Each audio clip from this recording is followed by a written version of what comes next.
I always feel the opposite about that. Like, I'm driving, like, back to the Berkshires, because this is where I'm from. It's sort of like, wait, no, I'm coming back home. So, hi, everyone. I'm Helena Fruscio.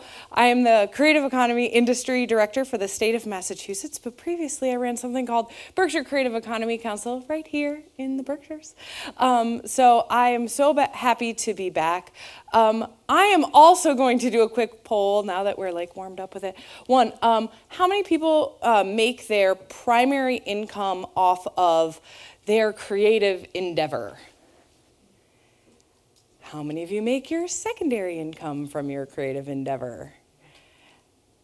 How many do not make their living in a creative endeavor but wish they did?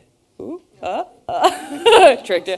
And then I will ask, how many do not make a living in a creative endeavor? Okay, that's good to know.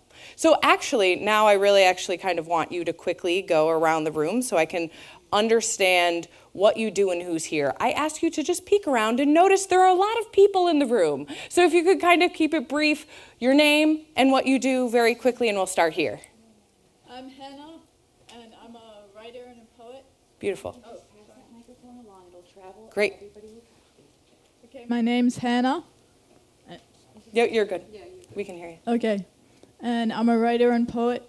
Beautiful. And I have ideas for t-shirts as well. Beautiful. Perfect.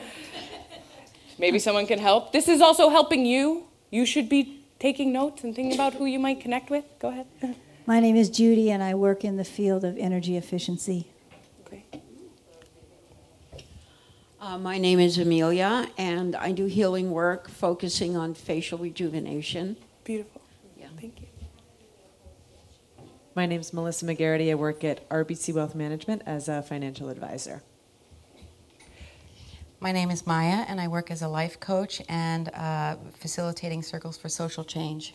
Would you stand up and look at everyone when you talk? The next row? No? Go ahead. If you don't want to say it, you don't have to. You can just pass. My name's Maggie, and I'm in transition. I'm working as an independent sales rep right now, doing my own thing, but looking to segue into something new. My name is Anne, and I'm interested in passing all this on to the next generation. It's not too soon. My name's Elisa, and I'm a jewelry importer wholesaler. My name is Sylvia Smith, and I'm a close rival consultant doing business consulting.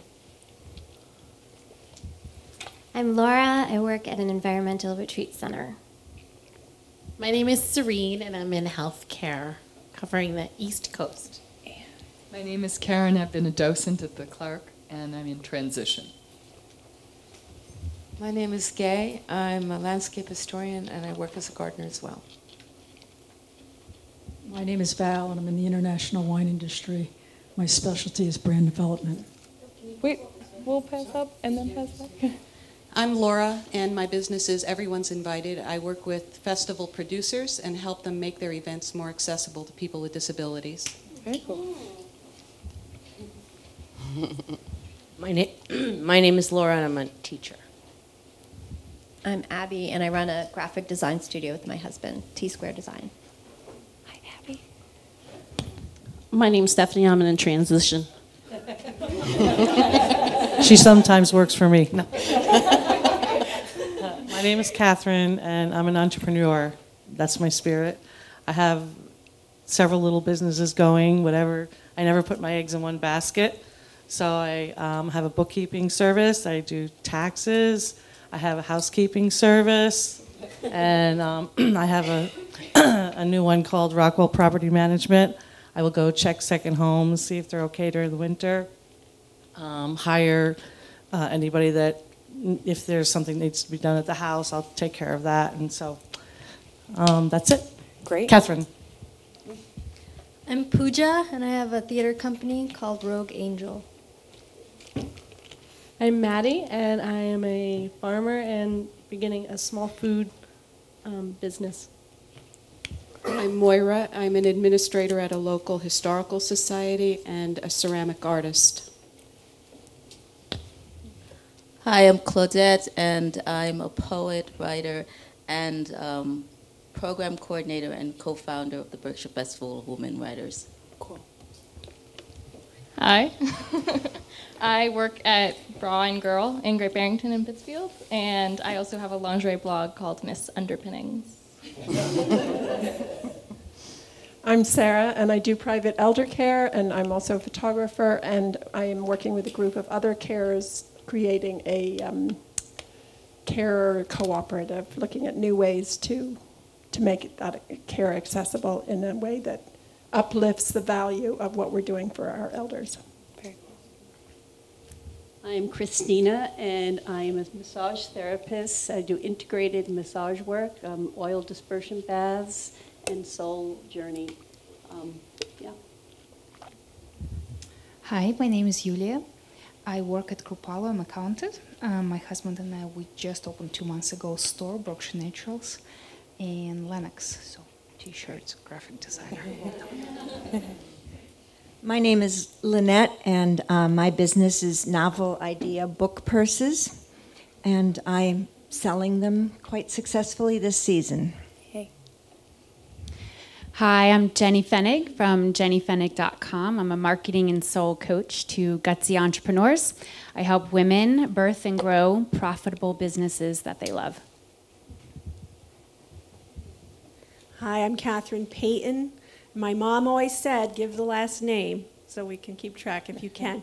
That would be helpful to me. And I do, kind of like the other Catherine, many things, and caregiving, advocacy, and all that. And I'm on Facebook. Catherine Payton, thanks.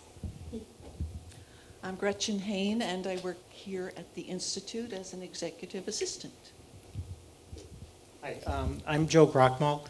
I'm, first of all, happy to be here. I really enjoyed the last session, and but I'm an entrepreneur. I'm building a company now, and have for the last couple of years that links significant philanthropy with insurance sales. And I'm Olivia's father. I'm Olivia, and I'm a high school student. I'm Susan Spiegel Salave. I do medical hypnosis. I help people with their habits, and I do visionary artwork when I'm in trance. I'm the Salave in her name, and I'm a photographer, and I'm happy to be here. Great, happy to have you. My name is Peggy, and I am an addictions counselor and a new massage therapist, specializing in deep tissue and trigger point therapy. Cool. I'm Maria Crespo, and I currently work at a school, but my husband and I started working, making soaps and bath products, and hoping to have that take off and replace my current job. I'm Marissa. I graduated in May, undergraduate. I've just been doing random jobs for the past 6 months. My name is Kimio Wheaton. I work at Apple, and I also do energy work. My name is Mary Campbell. I have an organization called Divining Beauty that helps women find their essence, their spiritual essence in their bodies. My name's Lynn Rist, and I'm a teacher. I specialize working with children who experience trauma, and also a real estate agent. And I also am writing a children's book and illustrating it. I'm Meryl Joseph. I'm a visual artist and filmmaker with extensive experience owning buildings in Pittsfield. I'm Margaret Sharon. I'm a college archivist and a consulting archivist, and I curate art exhibitions. I'm Nancy Schulman. I'm a senior business advisor at Mass Small Business Development Center, where we offer business advising services to small businesses. It's free and confidential. Yay. And I work with Keith. Hi, I'm Amy Webb. I'm a yoga instructor, and I do energy healing work that I call house cleaning.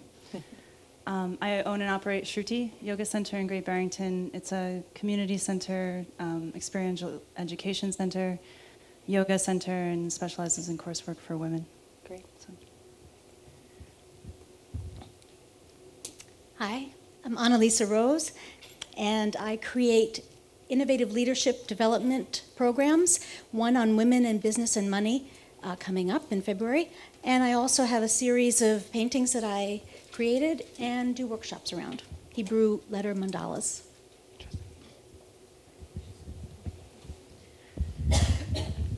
My name is Jody Luby, and I'm a graphic designer, and I specialize in brand development, marketing, and a lot of direct marketing, and particularly fundraising up here for nonprofits and various organizations and new companies. I'm John Whalen, and I'm the president and owner of Black Ice Entertainment, which is a communication and media development and production company. And I'm also the president of the board of directors of Community Access to the Arts. Hi, I'm Diane Perlman. Hi, Helena. Hey. I'm the executive director of the Berkshire Film and Media Commission. We're a nonprofit, and we work to bring film, television, and media projects to the Berkshires as an economic initiative and cultural initiative for the region. Hello, I'm Domenica Diavella. I am a health promotion specialist, and my company, Ideal Health and Wellness Solutions, focuses on workplace wellness for small businesses. Great. Hi, I'm Keith Gerard. I'm a business advisor through the Eisenberg School of Management. Work a lot with creative ventures and artists, and as Nancy mentioned, our services are free.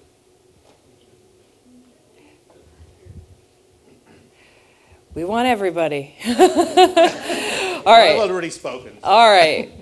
Anybody else in the back want to go? All right. Well, that's amazing. Did you? All right. So my first question, we're going to do the hand raising thing. How many of you knew 100% of the people in this room before they spoke?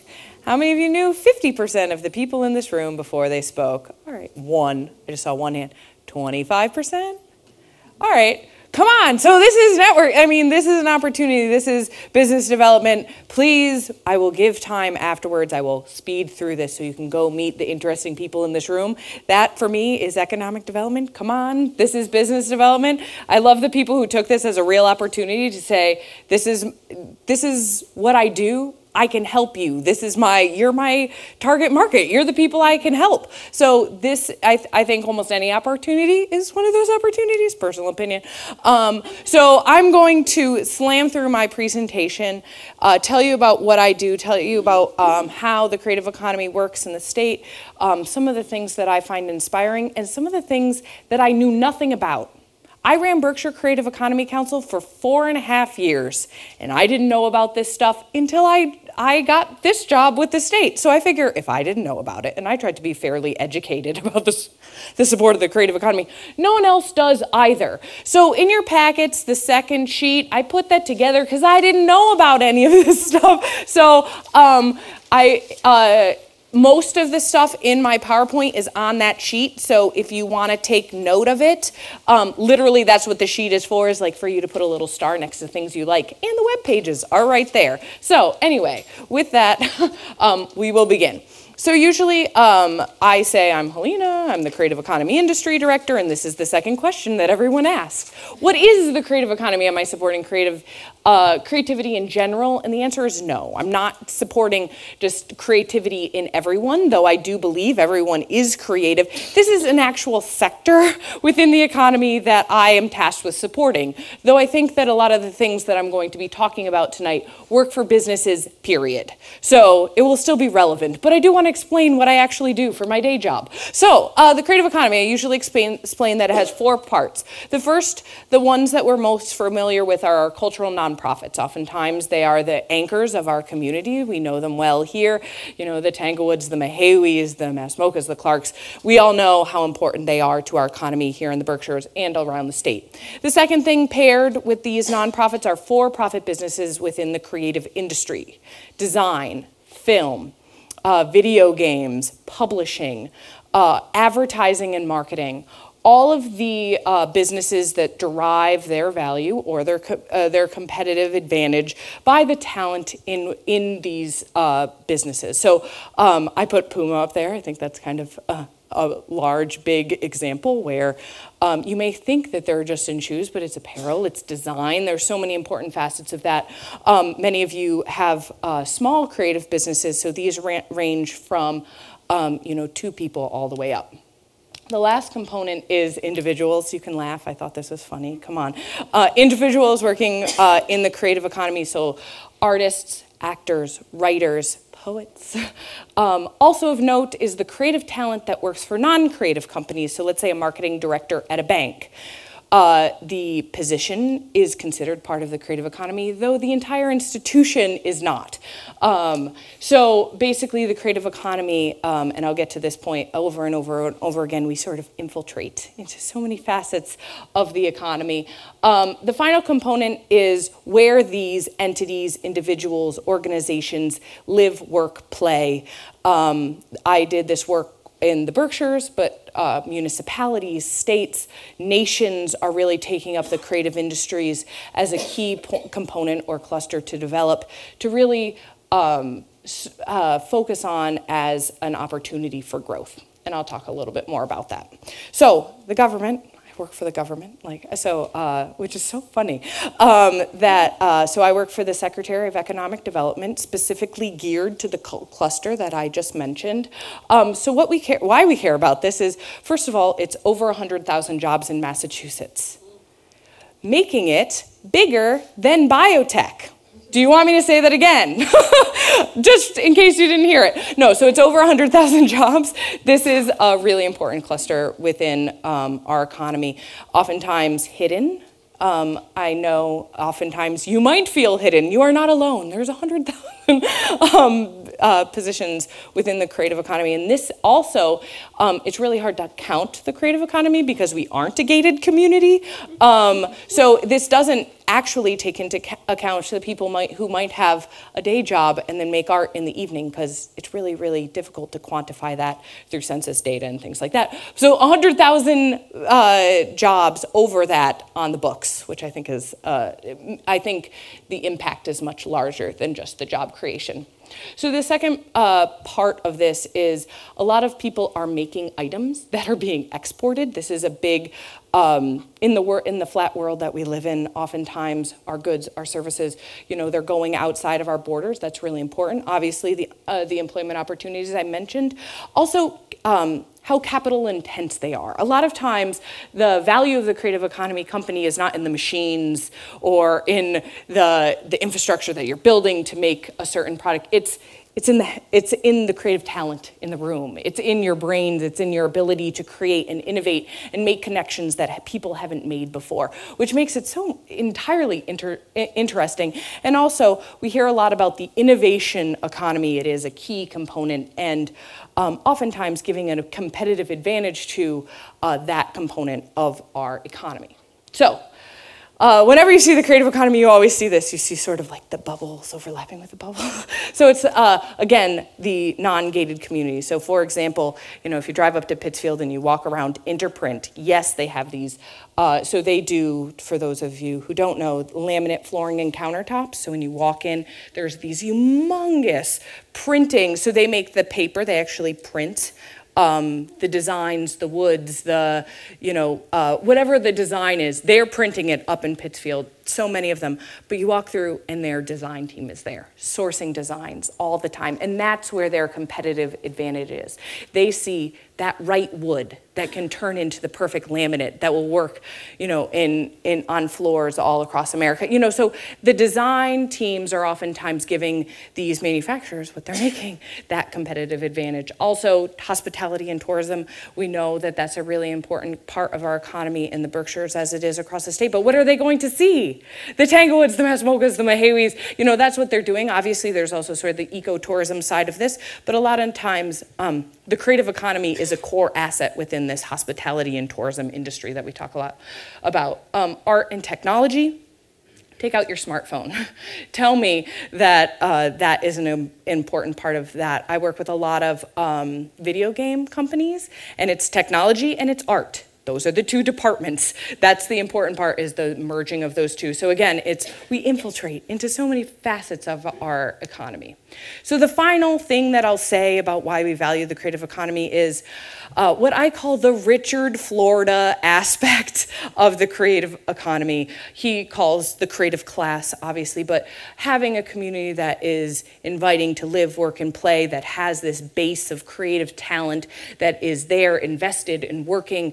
I mentioned this last because I think that the other job creation and business development and business competitive side of it are very important, though people tend to only focus on sometimes the quality of life or the creative placemaking aspect of that, which is important, but again, I sort of mentioned it last beyond the business opportunity side of it, because I think that that's really the exciting part.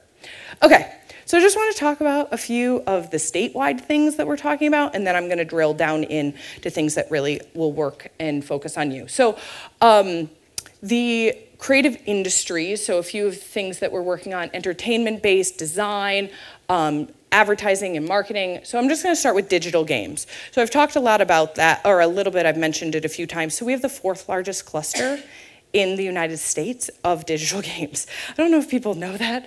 And this is not Boston. I'm not talking about Boston. Literally, they're littered through the hills in the Pioneer Valley, in the Berkshires. I was so surprised that as we were doing this digging, the digital games cluster is all across Massachusetts, and we make some awesome games in Massachusetts, I won't lie. Apples to Apples, BioShock, Dance Dance, you know, the Connect game where you actually dance. That's made in Massachusetts, just mentioning that. So there's some unbelievable games being developed here. And with the development of the smartphone and the tablets, there's just so many opportunities for small video game clusters to our indie games. So the little, two-person shops, they're popping up all over the place because the technology is available.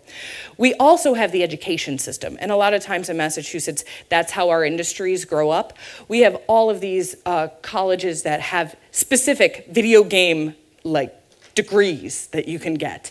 3 of these are on the top 10 list in the nation. So I won't tell which, I'll let you guess. But there are some amazing degree programs here. And we also have something called PAX East, which is the largest video game conference in the nation that just made a 10-year commitment to Massachusetts. So what I want you to do is think about your perfect client, like the one that walked through the door and you're like, yes, like you're it. You want what I have what you want, this is perfect. PAX East is 75,000 consumers for the video game industry that come to this conference every year dressed as their product. So just imagine, just think about what that would mean for your business, and then think about what it means for their business. So I just want to tell you a little bit about some of the stuff that's going on across the state. Second industry I want to talk a little bit about is the film industry. Diane is doing some great work in Western Mass and in the Berkshires, but it is happening across the state. We obviously have this great film tax credit that we are so thankful for. We also have an amazing film director who is Lisa Strout. If anyone works in film, you should really know her. And also, she developed this thing called the production guide. So if you have a service or if you in any way touch the film industry, you should really be listed on this, as well as Berkshire Films website, because they can find you. What is so exciting about this is, so if someone's thinking about shooting in Massachusetts, they are able to search 24/7, but also nationally. So it filters up into the national database, so you're findable. And notice that this isn't just film. There are crew and miscellaneous, and there's so many components when you think about how a film is developed. There's so many different ways it's touching business. Last thing I'll talk about is design. So over 40,000 designers in Massachusetts. What I also think is interesting is 26% are self-employed. That's freelance. I think that's a really large number. Obviously, the most work in design firms, 16% in-house, sort of that the design team at Interprint that I was talking about, that sort of component. So we have something called DIGMA, or Designing an Industry of Massachusetts. They're working to unite the design industry. So if you ever worked with the design industry, product designers don't talk to graphic designers, don't talk to industrial designers, don't talk to, so never the tween shall meet. So they are really working to bring the design industry together as a whole. The last one I'll tell you about is Design Museum Boston. For those of you who work in design, they're doing Unbelievable Unite events, which are trying to unite the design industry with the other industries that are supporting, growing, and quite frankly, buying their services or goods. I think that they're a really interesting organization. Their overall mission is to bring design to the public, make it more understandable, that design is everywhere and it's part of our daily life, so you should understand it. But there's also, I think, some really great opportunities. Both of these, I think all of these organizations are listed on your sheet, just mentioning that. So again, 100,000 jobs within the creative economy. I'm the chair of something called the Massachusetts Creative Economy Council. We are working to develop a statewide strategy for the creative industries. So I did a listening tour over the summer. I don't know, some of you might have participated in that. I had one in the Berkshires. I talked to over 500 companies this summer and said, what do you need? What are you looking for? How can we help your business? What do you need? So this report is actually being launched this week. It's going to be public. So my website is on the back of this sheet. So if you're interested in hearing what your colleagues have to say, there are 10 themes that emerged from these businesses, and we will be working to rectify some of those needs as we move forward through this report. So cool, I'm part of the creative economy, now what? So now we're that's setting the stage, that's where we are. So I will take a brief commercial break here to just tell you that I'm an artist by training. So I have a ceramic sculpture degree. That is what I went to school for. I wanted to be a working artist. I went to Rochester Institute of Technology for ceramic sculpture. This is me working on my senior thesis where I made 1,500 pieces in 2 months to show. It was called Seeds of Our Mothers. It was, anyway, I can explain it if anyone's interested later. But while I was making this lovely senior thesis, in certain evenings throughout the week, we had to go to craft for business courses. And man, did I hate them so much that I'm like, you're making me leave my studio and making me think about how to actually make money doing this. Why are you doing this to me? So I think, it set an interesting stage as we were sitting there as makers in the creative economy saying, all right, I have to make a budget, I have to do this, I have to think about who's my market. So they made us write business plans, make collateral material, understand how to price. How do I price what I made? How do I value my time? How do I know the value of my materials because I'm shoveling out the dough for that. But it helped to connect us back to understanding how what we were making had value in the marketplace in a way that was real, that would affect our life in the future. So I will reference that class quite a bit because I think it was really important for me as coming from a place of purely making to all of a sudden being like, wait, how do I do this? Who am I doing this for and how does this work? And then 3 days after I graduated from college, I was an intern with Berkshire Creative Economy Council. So what we did was really worked to say this is an industry, we counted it here in Berkshire County, over 6,000 employees in the creative economy in Massachusetts. I think that's an unbelievable number. Everyone was surprised at, actually. So this is a picture of our Spark event at the Clark.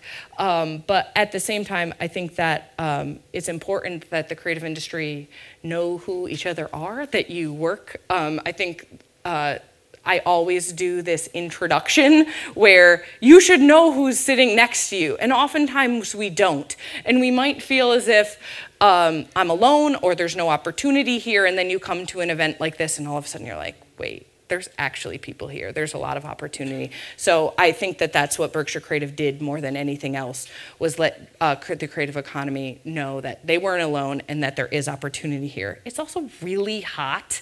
Is anyone else really hot right now? I'm sorry. Anyway, so I'm like seeing people being like, oh, it's so warm. Anyway, I should take off my coat. All right, so, all right, again, commercial break over. I just want you to know sort of where I'm coming from in this. So, My focus is on business growth. My focus is on helping each individual business understand what is happening, who they can connect to. And sometimes it's as easy as an e-intro or knowing something exists. This is why I put this sheet together. So a few things that I just want to talk to you about. So this is an example from the Cape. I think the skipped one. Anyway, no, we're going to pass over that. So the first thing is some of you said, I'm an entrepreneur.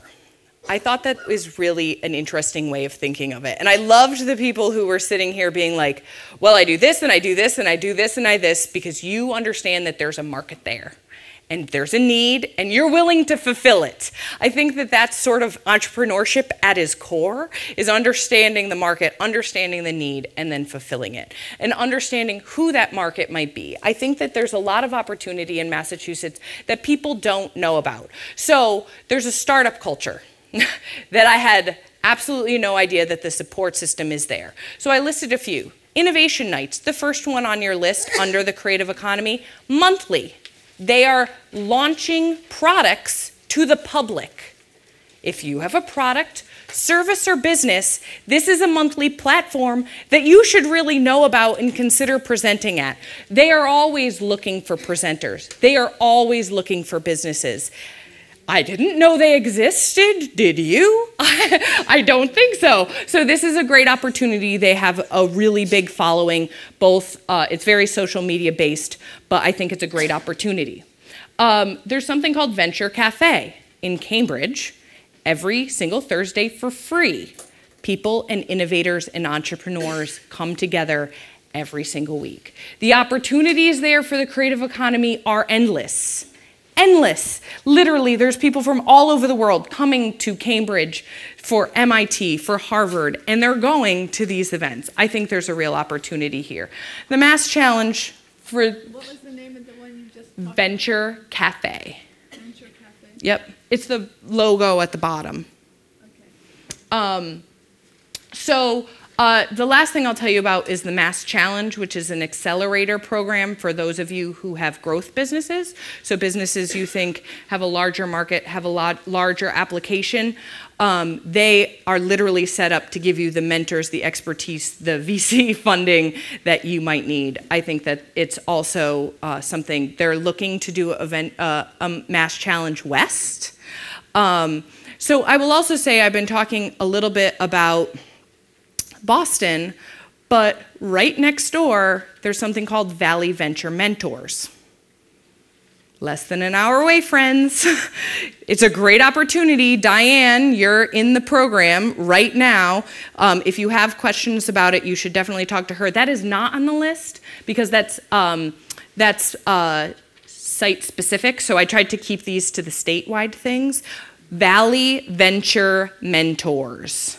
Again, they're here to help you grow your business. They're here to help you do your work. Keith in the back, and I'm sorry, I don't know your name. Nancy, Small Business Development Center, free confidential business plan support. That's their job. They literally do it every day. They do it better than anyone I know. They help you think through your business, through your business model, your market. Who are you doing your work for? The worst thing that I hear business owners say, I always cringe when I always ask, my first question is, so who's your market? And if you say everyone, that's not right. So that's not good. You need a target market. You need to focus on someone. Tell me that, am I right? You want a focus. You want to know who those people are so you can go after them. And I know Keith, I used to carry his business cards with me, I swear to God. I'd take them off of his desk, put them in my bag, and hand them out like candy when I worked in the Berkshires. They're really some of the best support groups that I know, support systems for business in the Berkshires that I know. Okay, so I sort of took my own slide away. So again, Keith and the Small Business Development Centers. Also, there are, within there, if you're thinking of exporting, if you think you have a good or product that has a market elsewhere, they also have specific assistance for that, and also for procurement or selling to the government. They have people specifically set up to help you do that. And who's that? the Small Business Development Center. I think it's like the third person on your list. Let me look. The second one, Matt. No, third. Yep, I was right. Hey, how about that memory? Okay, innovation nights. I mentioned this, monthly product launch events. Mass Export Center. God, I'm taking all of my own slides. So again, help you find markets overseas, see if it's even okay for you, then fulfill all the regulations. That's a very targeted group of you might actually be able to use that. So another group that I know people have no idea existed, and neither do I. So, or neither did I. So two groups in the state. One is called Mass Growth Capital Corp, and they provide working capital for small businesses. This is not necessarily for everyone. So this is, if you have a business, it's what it's meant to do is, in the recession. Banks weren't lending to small businesses, and there was a gap in the lending market. So they will help to get you to that lending relationship. So whether that's through a guarantee, they'll work with your banker to say, okay, so why won't you lend with them? How can we support you to get to a certain place? Again, Keith and Nancy will also be able to help you get through that. And there's also a group called Mass Ventures, which is sort of the venture capital arm of the state. That's only really for specific types of businesses, again, but these are support systems I didn't know about, and that they are really supposed to fill these gaps that we're seeing so often. So advisors, I think that something that I found that was that was so closely related, and I saw you were a jewelry purchaser. I did want to make sure that the makers, a lot of times I have artists in the room. This is a Designing an MBA. It's online. It's the closest thing I ever found to that craft for business course that I had taken. And it's all online. I actually linked to one of these on my website, which was breaking down how to structure the pricing of your goods. It was literally one of the most useful things. Also, she has other things like how to build a booth for going to craft shows, how to make that movable, how to make that manageable. So I think that she's a really great resource. I don't know her name, so I refer to her as she, but Designing an MBA is a really great show. Creative Capital. These are, one, it's based in New York City, so if you are sort of an in-person learner, you could go down there, but most of their workshops are online.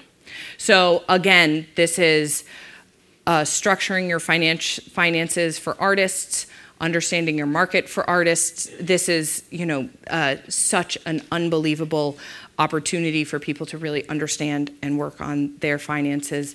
Again, I just mention it because oftentimes artists are in the room. Another program, which Keith actually runs all of the business training for this. So Assets for Artists is a program that is a match savings account. So basically you sign up for a savings account if you're in a certain income bracket. So if you're in a certain income bracket, basically you sign up for these accounts. You save until you hit a threshold. When you reach that threshold, it is matched 1-to-1 or 2-to-1 for a down payment on a house or a business investment. So assets for you as an artist. I think it's an unbelievable program. Again, you have to be in a certain income bracket. So this was innovated at Mass MoCA by someone named Blair Benjamin, and it is now happening all across the state. So if you don't know about it or your friends don't know about it, I think this is one of the most amazing opportunities for the creative economy. So I just wanted to share a few things again about the creative economy, or things that I've noticed that that excited me, that inspired me. And I think that I talk a lot about that innovation and opportunity happens at the edges. So again, if you're only going around people you know, or if you're in rooms if you're only focusing on people that are within your industry, that's not where the opportunity is. It's at the edges. It's where design touches manufacturing, where food production touches graphic design. So I think there's so many opportunities, and really having a great mix like that's in this room is really important. So a new, how many people have heard of crowdsourcing before? How many have done crowdsourcing before? 2, 3, 4. All right. So Berkshire Creative did a crowdsourcing campaign. And in the business field, people are starting to use it as a way of testing their market for a product. So there's a company in Massachusetts called Ministry of Supply, and they did a 30-day campaign where they actually had a Kickstarter. Their goal, I think it was something like $30,000. They raised $430,000. Because what they basically did was pre-sold T-shirts. So the people who, so they were thinking, okay, so I have these T-shirts, you give X amount, you get a T-shirt. You sell double, so you give double that, you get 2 T-shirts. It's literally a way of pre-selling and seeing if the industry or if your market wants your good. So they were unbelievably successful with that. Berkshire Creative did an Indiegogo. So Kickstarter is more for businesses. Indiegogo is, I would say, more for nonprofits can do that as well. Kickstarter, if you don't reach your goal, you get nothing. Indiegogo, if you don't reach your goal, they take 9% instead of like the 3%. So at least Indiegogo, if you don't make your goal, you get left with something, which I think is really interesting.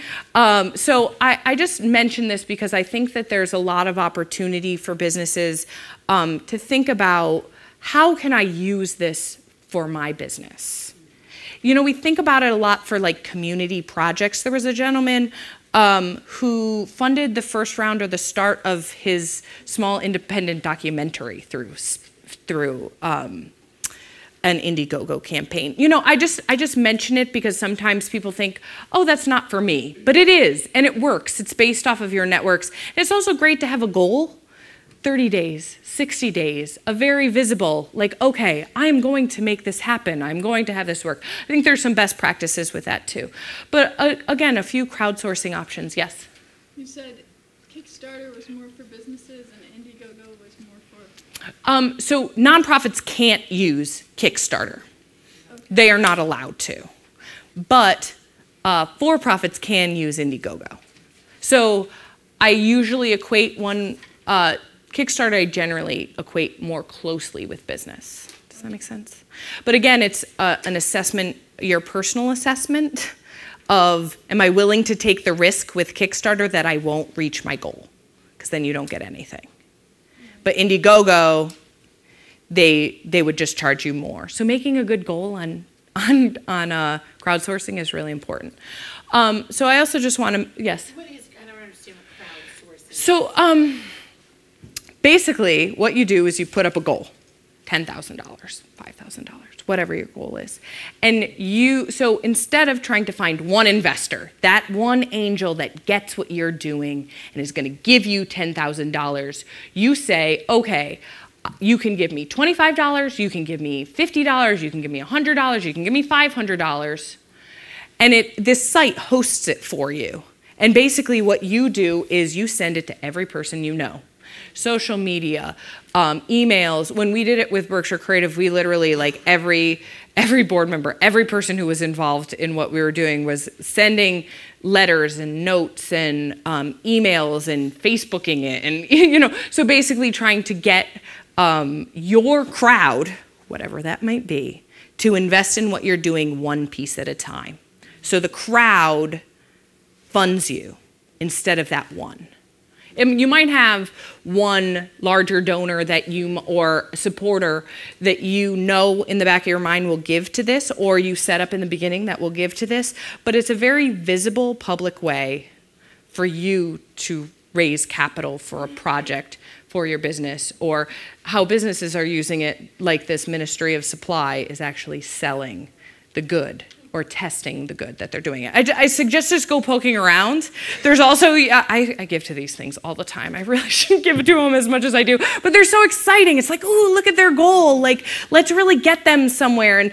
And Berkshire Creative actually used to put all of the Berkshire campaigns on their website, but I'm sure there are ones happening in the Berkshires that other people could talk about too, but I think it's a really great opportunity. So I also put up the Awesome Foundation in here, and I know that you were kind of talking about this sort of micro lending or pooling. The Awesome Foundation is really interesting, and I think that a lot of people are like, oh, well, there's no money, or we can't do what we want because of this, or, you know, so what I thought was really interesting about the Awesome Foundation is there's 10 trustees. Each agrees to give $100 a month. They pool that together, and that's $1,000, and then they pick the proposal that they give that money to every month. I just think it's a really interesting way to have change happen. I know $1,000 isn't that much. But at the same time, it has that impact that people are applying, and it's working. FEAST is similar. It stands for Funding Emerging Art with Sustainable Tactics. They have a dinner. Everybody pays $20 for the dinner, and they get a ballot. That ballot votes for one of the proposals that are being presented that evening. Whoever wins gets the money. Again, like, I just mention these things because I think that this is where the innovation is happening. I think that a lot of people are like, oh, there's no funding, there's no money there. I can't figure out how to. I just think that there are people who are figuring out how to innovatively fund things all of the time. So going back to that sort of creative placemaking aspect of this, everyone in Pittsfield, this is such a local, some of these are such a local examples, but you know, the Storefront Artist Project, I always used to say to people, I used to laugh at you if you said I was going to be on North Street in Pittsfield, like having dinner. Like, what? No, like, I grew up in the Berkshires. You don't go to downtown Pittsfield. Like, that's not what you do. But I think what's really interesting is, so Storefront Artist brought workspace downtown. Downstreet Art brought galleries downtown in North Adams. Project Storefront did pop-up galleries or pop-up stores where you could test your market in an empty space.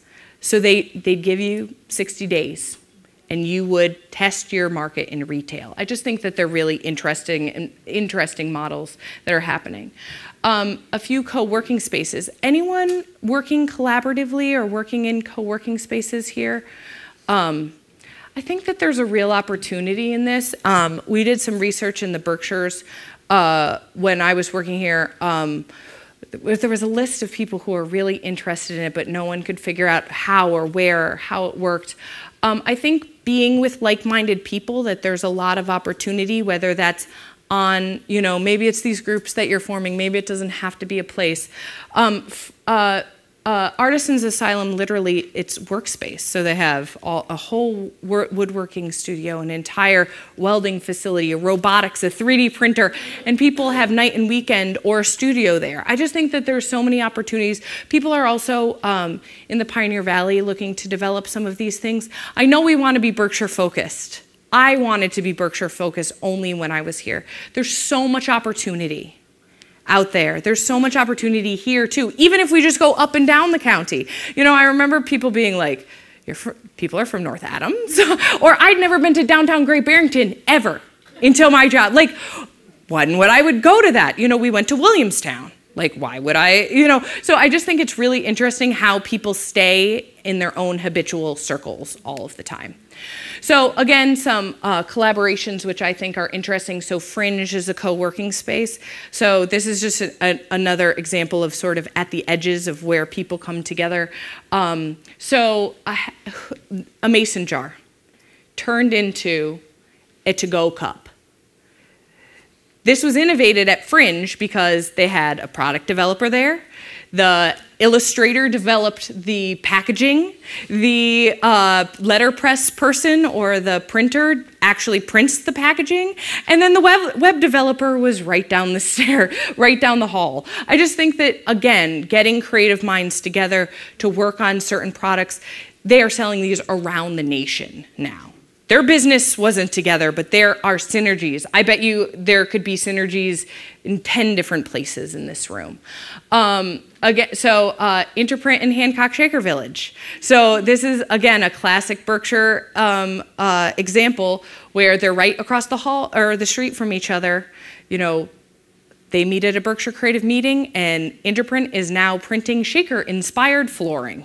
Hello, and they're giving royalties to the Shaker Village. Like, that's where the creative economy is interesting. That's where their opportunity is when your creative minds can think about how your good, your talent, whatever your business is, and how it can work with somebody else's, and how it's mutually beneficial for both of them. And I just think that, you know, there are people to help you with your business plan. There are people to help you understand your market. But it's sort of that entrepreneurial spirit that is really important. So I just said this example. I keep on doing this.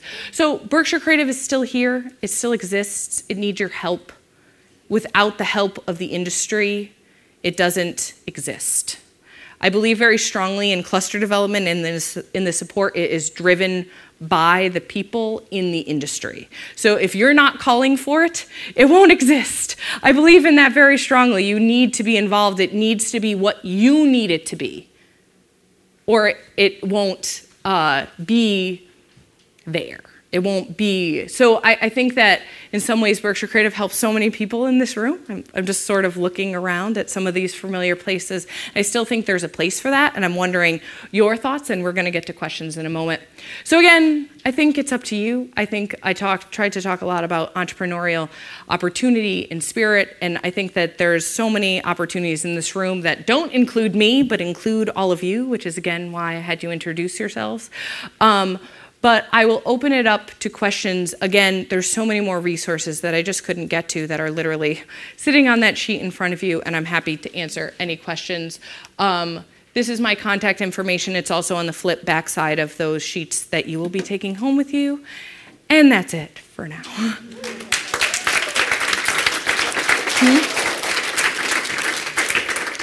Let me just ask you a couple questions to start Sure. us off. Yeah. So can you tell us about Spark? Sure. Well, Spark is a quarterly networking event that Berkshire Creative hosted 3 times a year. Actually, Sparkle, which is the holiday version of that, is Thursday. I will be attending that as well. But literally, it was an opportunity for the creative economy to meet each other. Imagine the novel idea. And literally, when it was going, it was 100 to 150 people at a shot. And I think what the best part about it was, and I believe I've been trying to bring this model all across the state, is networking is awkward. It's so awkward. I hate it. I think everybody hates it. You sort of like go in there and you're like, hey, like I'm gonna drink this wine. I'm gonna talk to that person I know and I'm not gonna leave them. So what we really tried to do is like break down those barriers. Tell me that's not true. It's true, right? I know. So, but I'm really awkward with these things. So what we tried to do was break down those things. So the first thing we did is we had people write who they are, what they do, and their contact information and stick it on a wall. Very easy. Then you could browse and see who was there and look for their name tag, or just write them an email or write their phone number down so you can connect with them later. The other thing we did is literally broke down into groups and introduced ourselves. Just like we did tonight. Imagine the very simple act of introducing yourselves and the connections that are made from doing that. Like literally, it's one of my biggest pet peeves when people don't do, like those aren't icebreakers. That's not like, if you were a tree, what tree would you be? Like we're not talking about that. Like introduce yourselves. Like that's very simple. So I think that, you know, there's only so much I can do. There's only so much I can say that's going to be able to help your business. We're government. We don't, you know, it's your job. You're the business. The best businesses take these platforms and say, well, let's go. Like, I'm going to use this to grow my business. That's the best thing that we can do. That's the best thing that you can do. There's obviously support systems. Write a business plan. Understand your market. Do very specific things. But at the end of the day, it's you. It's up to you. That was my slide. It really is. Like figuring out who is your client. Remember that PAX East thing that I said? That imagine what your ideal client is? That, I think, is, if you can figure out who that is and then find them, that's the goal. Go. All right, sorry. I don't know if that answered your question at all. So I find out about Spark events because somehow I signed up on Facebook. How do people connect so that they can get that information to find out where they're going to be? Go to berkshirecreative.org. Again, that's not on the sheet because it's region specific. berkshirecreative.org, and you can sign up for their newsletter. Great. So I just want to emphasize something that I'm hearing you say, because you're talking about the creative economy, but really you're talking about a principle that works for the health and wellness economy, the the transformational economy, that wherever you can start to look at the edges and create collaborations along those edges is where you can new potential emerges. Yes. And I think that business, period. So creative economy businesses are businesses. The same principles are there. I think in general, I think that there's also specific needs. Again, my report sort of outlines some of these things, but I do think that your businesses, your important businesses, I think that also have very specific needs or tendencies that I really work hard to say. So I've often called myself a translator. I go on behalf of you into government and say, hey, do you know these businesses are here? Do you know what they do? You know what this means? Have you thought of them as you're trying to, give your service or do your thing? And inversely, I go on behalf of the business community and the government to you to say, hey, did you know about this? I didn't know about this. Maybe you should know about this. So I often try and go back and forth is how I think about it. And everybody needs a bookkeeper. Boom. Anybody else, please? Sorry. Okay, well, let's open the floor to questions, and I have the microphone if you. All right, let's. Okay. All right. Next time we can play a game. Who will beat me to the first question? And I do want to mention Toastmasters again for any who have not heard it. There are some in the room, and those are people who have learned to stand up even if they're afraid and say something. And be aware that we all have to speak usually to get what we want, even in an email, but certainly in a supportive meeting setting, it can happen so much easier. It's a game. I think that's a great suggestion. And there is one in Barrington. There are only 2 clubs, and I've really only gone to the Barrington one. It's been going about 15 years, and we're probably going to have a celebration before long, so don't miss out. Great. Thank you. Sylvia. Simple practical question. For example, Well, the Mass Innovation Nights. Yeah. Are they only in Boston, or is this something in No, they're all over the state. Okay. And they were actually, what made me the most upset is they were trying to launch one in Pioneer Valley and not enough of you gave your business to them. They couldn't find enough businesses. Oh. They made me so upset. I was like, please pay attention to this. But no, they're all over the state. For which one? Mass Innovation Nights. Innovation Nights, the first one on the sheet. They're all over the state. And they'd host them anywhere. They are always looking for partnerships. I haven't heard of them before, so I'm just curious. No, I hadn't either. They're on, so each one is like Mass Innovation Nights number 34, 35. I think they're only in they're in the 30s right now. So there's only been 30 events, but that's how many. So how often do they happen? Monthly. Every month. So they're always looking for businesses. That's why I mention it as a big opportunity. And again, new faces, new names that you might not know about. Other questions? Unless you have more. All right. Yes. I was just going to share, I don't see Gabrielle Senza here, but Good. she has 11, which is another local collaborative opportunity for people to work in a joint space and do their own unique creative that's a things. good point. But, you could be working next to someone else who's working on something and join Great. forces and, either know about each other or end up working That's in together Great on Barrington, things. So correct? in Great Barrington, it's called 11. Great. Good. It's right on the main street. It's right, what is it, like adjacent to the co-op, would you say, behind the laundromat? 11 School Street. Do you work out of there? My question was about the edges. Mm-hmm. I guess I'm trying to get my head around, how do you input yourself into the edges frequently enough? Right. Well, I think there's multitude of ways. Well, I think that one, so that might be location-based. So this evening and monthly in the Pioneer Valley, there's plugging into the Creative Valley every month. So I think that that's an opportunity, or going to Boston, going to a new place, finding, you know, the Toastmasters or the communications club, or getting out of your usual circles. I think that it's one location based and two industry based. So I would say, again, what is your target market? Who are you looking to work for?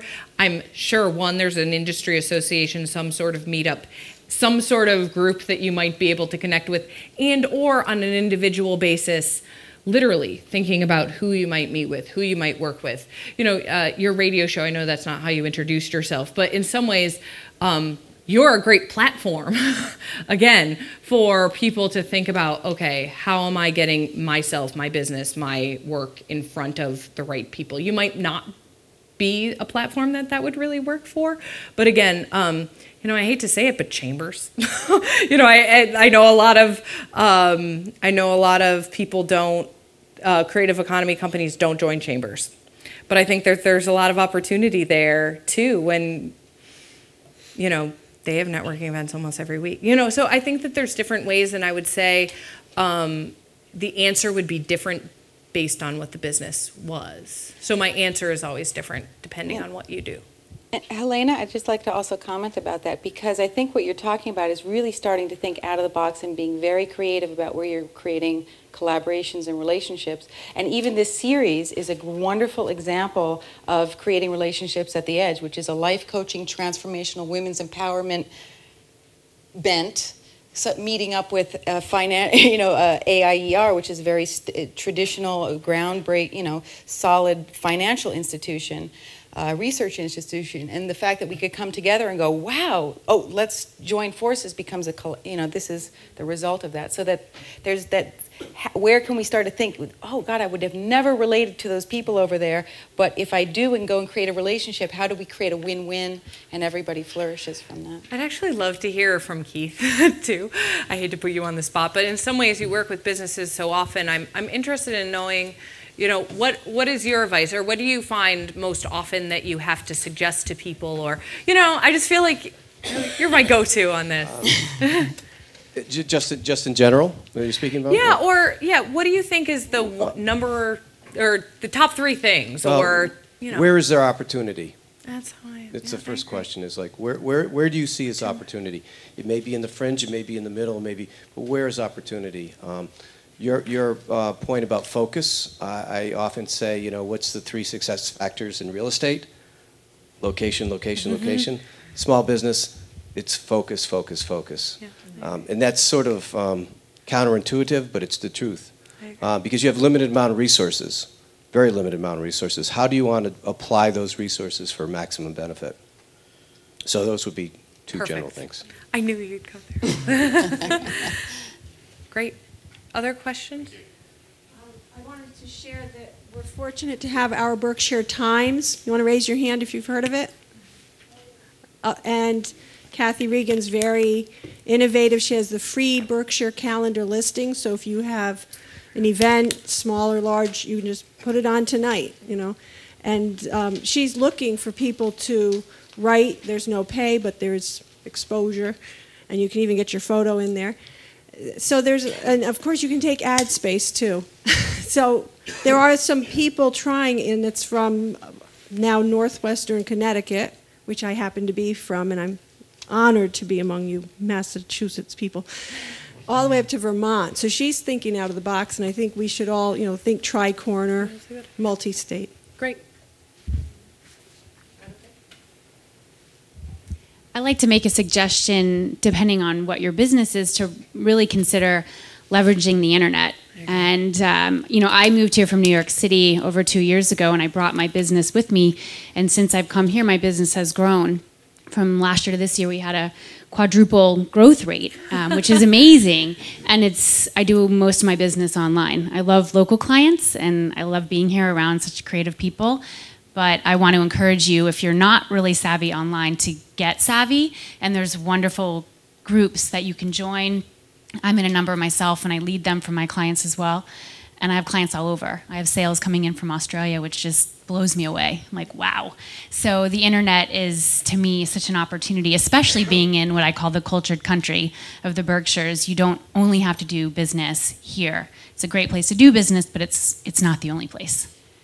Jenny, will you tell us a couple of those resources or where we can get up our savvy on social technology? Yeah, I mean, I'm in a number of paid entrepreneurial groups, social groups, and I do believe in investing in my business in order to grow my know-how. So other groups that I follow a lot of internet marketers, if you will. People like Marie Forleo, Ali Brown, Fabienne Fredrickson. There's just a number of women out there. I'm put myself in a category that's growing like that, but you can sign up and get free stuff from them. Lots of free content, free newsletters, free CDs, free whatever. So just find people that you consider mentors, people who are doing similar stuff that you'd like to be doing, and just get on their list and see what they're doing, see how they're marketing, see what they're offering, see what events they have, and go. Sign up for some of that stuff. Great, perfect. Questions? All right. Well, thank you so much for joining us tonight, and I hope that you make some connections this evening, and thank you for having me.